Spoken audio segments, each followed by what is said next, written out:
오늘 우리에게 주신 하나님의 말씀은 사도행전 5장 17절에서 32절입니다. 함께 읽도록 하겠습니다. 대제사장과 그와 함께 있는 사람 즉 사두개인의 당파가 다 마음의 시기가 가득하여 일어나서 사도들을 잡아다가 옥에 가두었더니 주의 사자가 밤에 옥문을 열고 끌어내어 이르되 가서 성전에 서서 이 생명의 말씀을 다 백성에게 말하라 하매 그들이 듣고 새벽에 성전에 들어가서 가르치더니 대제사장과 그와 함께 있는 사람들이 와서 공회와 이스라엘 족속의 원로들을 다 모으고 사람을 옥에 보내어 사도들을 잡아오라 하니 부하들이 가서 옥에서 사도들을 보지 못하고 돌아와 이르되 우리가 보니 옥은 든든하게 잠기고 지키는 사람들이 문에 서 있으되 문을 열고 본즉 그 안에는 한 사람도 없더이다 하니 성전 맡은 자와 제사장들이 이 말을 듣고 의혹하여 이 일이 어찌 될까 하더니 사람이 와서 알리되 보소서 옥에 가두었던 사람들이 성전에 서서 백성을 가르치더이다 하니 성전 맡은 자가 부하들과 같이 가서 그들을 잡아왔으나 강제로 못함은 백성들이 돌로 칠까 두려워함이더라. 그들을 끌어다가 공회 앞에 세우니 대제사장이 물어 이르되 우리가 이 이름으로 사람을 가르치지 말라고 언금하였으되 너희가 너희 가르침을 예루살렘에 가득하게 하니 이 사람의 피를 우리에게로 돌리고자 함이로다. 베드로와 사도들이 대답하여 이르되 사람보다 하나님께 순종하는 것이 마땅하니라.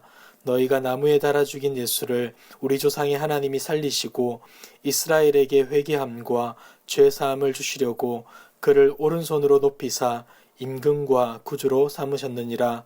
우리는 이 일의 증인이요 하나님이 자기에게 순종하는 사람들에게 주신 성령도 그러하니라 하더라. 아멘.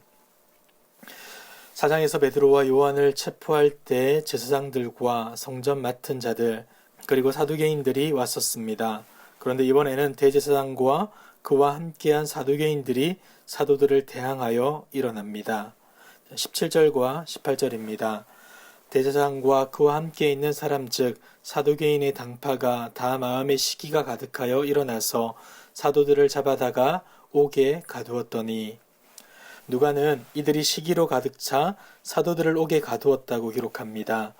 이는 곧 전개될 그들의 행위가 하나님 앞에서 옳지 않은과 동시에 성령으로 충만한 사람들과 극단적인 대조를 보임을 알려주고자 하는 의도를 갖습니다. 이들은 지난번과 같이 사도들을 체포하는데 이전과의 차이가 있다면 지금 사도들이 갇힌 곳이 정식 재판을 받고 실형 선고를 받은 자들이 투옥되는 감옥이란 점에서 차이가 있습니다. 아직 잘못을 발견하거나 형이 집행되지 않았음에도 불구하고 말이죠.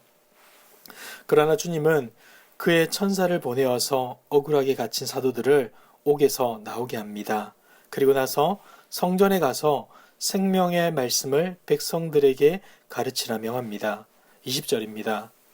가서 성전에 서서 이 생명의 말씀을 다 백성들에게 말하라 하매 사도들은 이 말씀을 듣고는 새벽녘에 성전에 들어가 백성들을 가르치기 시작합니다. 그들이 성전에서 말씀을 가르치고 선포하다가 체포되었다는 점을 고려할 때 그들의 주저하지 않는 모습은 놀라울 따름입니다. 같은 시각 대제사장과 그 일당들은 그 사이에 벌어진 일을 전혀 알지 못한 채 신문할 준비를 이어갑니다. 그들은 재판 준비의 일환으로서 사내들인 공회와 이스라엘 자손들의 원로들을 소집하는데 이 같은 모습은 4장에서 기록된 1차 모임보다 이번이 아주 크고 공식적인 모임임을 알려줍니다. 그리고 나서 사도들을 데려오기 위해 사람을 보내게 됩니다. 그러나 감옥에는 아무도 없었습니다.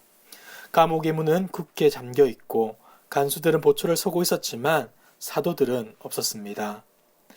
이 같은 상황을 보고받게 된 종교 지도자들은 당혹함을 감추지 못하였고 어떻게 이런 일이 있었을까 하며 필사적으로 궁리했습니다. 이때 예상 밖의 소식을 듣게 됩니다. 25절입니다. 사람이 와서 알리되 보소서 옥에 가두었던 사람들이 성전에 서서 백성들을 가르치더이다 하니 어떤 사람이 사도들의 행방에 대해 알고 있었던 겁니다. 독자들의 입장에서 이 사람의 등장은 매우 불편합니다. 하나님께서 성도들의 기도에 응답하여 사도들을 옥에서 구출하였고 이제는 더 이상 동일한 위협을 당하지 않을 것처럼 생각했는데 이 사람의 등장으로 승리가 종교 지도자들의 편으로 기우는 것 같아 보이기 때문입니다. 아니나 다를까 성전 맡은 자들은 성전으로 급히 가서 사도들을 체포하고자 합니다. 그러나 본문을 보면 함부로 그들을 대하지 못하게 됩니다. 왜냐하면 사도들을 지지하던 백성들의 소동을 매우 두려워했기 때문입니다. 이에 겨우 사도들을 사내들인 법정에 세우게 되고 그들을 신문하기 시작합니다. 28절입니다. 이르되 우리가 이 이름으로 사람을 가르치지 말라고 언급하였으되 너희가 너희 가르침을 예루살렘에 가득하게 하니 이 사람의 피를 우리에게로 돌리고자 함이로다. 대제사장의 신문은 1차 신문 때 주어졌던 전도 금지령을 사도들에게 상기시키는 것으로 시작합니다. 물론 당시 금지령은 베드로와 요한에게만 주어졌지만 당연히 예루살렘 교회 전체에 적용되는 금지령이었습니다.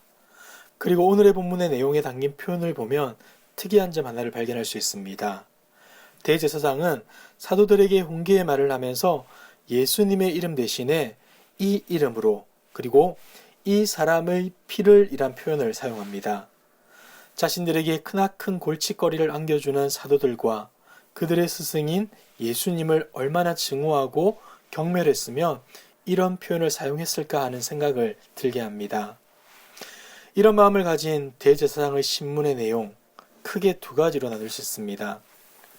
첫 번째 신문의 내용은 전도 금지령에 관한 것입니다. 더 이상 예수 그리스도에 관하여 언급하지 말라는 겁니다. 이에 대해서 베드로와 사도들 어떻게 대답합니까? 29절입니다. 베드로와 사도들이 대답하여 이르되 사람보다 하나님께 순종하는 것이 마땅하니라. 아멘. 이 대답은 베드로가 1차 신문을 받을 때 했던 말과 맥을 같이 합니다. 사도행전 4장 19절을 보시면 이렇게 말했습니다. 하나님 앞에서 너희의 말을 듣는 것이 하나님의 말씀을 듣는 것보다 옳은가 판단하라. 사랑하는 성도 여러분, 초대교회를 보며 우리는 무엇을 알 수 있습니까? 분명한 것은 그들의 신앙이란 사람의 말을 따르기보다 철저하게 하나님의 말씀에 순종하는 삶이었음을 알 수 있습니다. 손익계산에 따른 선택과 행동을 하는 것이 아니라 어떤 손해를 무릅쓰고서라도 하나님의 뜻을 따라 살았던 것이 이 당시 초대교회와 사도들의 모습인 것이죠. 이것이 바로 첫 번째 신문에 대한 대답으로 제시되고 있습니다. 이어지는 두 번째 신문의 내용은 예수님의 죽음에 대한 자신들의 책임에 관한 것입니다. 28절 하반절을 보시면 이 사람의 피를 우리에게로 돌리고자 함이로다 라고 말을 하는데 이것은 이 사람의 죽음에 대한 책임을 우리에게 떠넘기려고 한다라는 관용적 표현입니다. 이들은 복음 앞에서 회개하기는커녕 예수님을 십자가에 죽인 책임 또한 회피하려고 했던 겁니다. 이에 대한 사도들의 반응은 짧은 설교 행태로 기록됩니다. 특이한 점이 있다면 이들은 권력자들 앞에서 자신의 신변을 변호하기보다는 그리스도의 복음을 전하는 데 집중한다는 겁니다. 두려울 수도 있고 급박한 상황 중에서도 그들은 예수님의 죽음과 부활, 그리고 하나님의 우편에 계신 예수님만을 전하는 데 집중하고 있습니다. 그리고 그들을 향하여서 직언하는 것도 서슴지 않습니다. 30절을 보시면 너희가 나무에 달아 죽인 예수를 우리 조상의 하나님이 살리시고, 유대인들은 예수가 하나님의 저주를 받아 십자가의 형벌을 받은 것이라 주장했지만 하나님은 그 예수를 다시 살리셔서 그분이 메시아임을 확증하였다라고 알려주는 것이죠. 이어지는 31절을 보시면 회개함과 죄사함이 주어지는 구원의 메시지가 예수님을 죽인 그들에게도 동일하게 적용됨을 알려줍니다. 사도들은 자신들을 고발한 사내들인 공회원들에게도 구원의 복음을 전했던 것입니다. 구원은 회개하고 예수님을 구주로 받아들이는 모든 자에게 허락되는 것이기에 그들에게도 복음을 전한 것입니다. 그들이 이렇게 할 수 있었던 담대함과 용기는 어디에서 나옵니까? 32절입니다. 우리는 이 일의 증인이요 하나님이 자기에게 순종하는 사람들에게 주신 성령도 그러하니라 하더라. 아멘. 오늘 말씀을 정리하며 두 가지를 함께 생각해 보길 원합니다. 첫 번째는 우리는 누구에게라도 복음을 전해야 합니다. 복음은 모든 사람들에게 필요한 복된 소식입니다. 누구에게는 필요하고 누군가에겐 불필요한 것이 아닙니다. 때문에 우리 모두는 복음을 전해야 하는 대상에 있어서 제한을 두거나 기준을 정해서는 안 되는 것입니다. 오늘 사도들은 예수님을 십자가에 못 박아 죽이는 데 앞장섰던 이들에게도 복음을 전합니다. 분명 인간적인 마음으로는 복음을 전하기 싫었을 수도 있겠지만 그들 또한 복음을 들어야 하는 죄인임을 알았기에 사도들은 이렇게 했던 것이죠. 사랑하는 성도 여러분, 우리에게도 이와 같은 복음의 마음과 기준이 있기를 소망합니다. 살아온 인생의 여러 상처들이 기준과 잣대를 만들어 왔을지는 모르겠지만 우리 안에 있는 복음으로 인해 그 모든 것들을 허물 수 있고 그 어떤 누구에게라도 복음을 담대하게 전할 수 있는 우리 모두가 되길 주님의 이름으로 축복합니다. 두 번째는 우리는 복음의 증인임을 기억해야 합니다. 사도들과 마찬가지로 우리 모두는 그리스도의 증인으로 세움받았습니다. 우리 안에 역사하시는 성령님께서 친히 이를 증명해 주시고 우리와 함께 혹은 우리를 통하여서 증인의 역할을 감당하길 원하십니다. 이러한 증거를 갖고 사는 사도들을 이길 수 있는 다른 가르침은 없었습니다. 비록 이 당시 권력을 가진 자들이 위협하고 옥에 가두었지만 생명을 경험한 그들에게 죽음의 위협은 더 이상 위협이 될 수 없었던 것이죠. 이러한 것들은 우리에게도 동일하게 적용됩니다. 예수님의 생명이 우리 안에 있기에 우리도 세상의 위협 앞에서 넉넉히 이길 수 있는 것입니다. 사랑하는 성도 여러분, 예수 그리스도를 통해 새 생명의 복음을 누리는 우리가 세상을 두려워하거나 복음을 부끄러워하는 존재가 아니라 날마다 하나님의 말씀 앞에 서서 순종으로 반응하고 담대하게 복음의 증인으로 살아갈 수 있는 저와 여러분들 되시길 주님의 이름으로 축복합니다. 기도하겠습니다. 참 좋으신 하나님 아버지, 오늘도 좋은 날 주시고 하나님의 말씀 앞에 겸손히 서게 하심에 감사드립니다.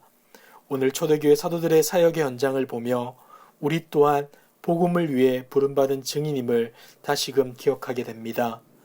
증인답게 복음의 떳떳한 삶 살게 하시고 세상이 아닌 하나님의 말씀 앞에 담대하게 순종할 수 있는 용기 또한 더하여 주시옵소서. 연약하고 부족하여서 늘 기준과 잣대를 내어놓는 우리입니다. 십자가의 은혜로 이 모든 것들을 무너뜨리게 하시고 성령의 충만함으로 주님만을 자랑하는 삶 살 수 있도록 인도하여 주시옵소서. 이 모든 말씀 예수님의 이름으로 기도드리옵나이다. 아멘.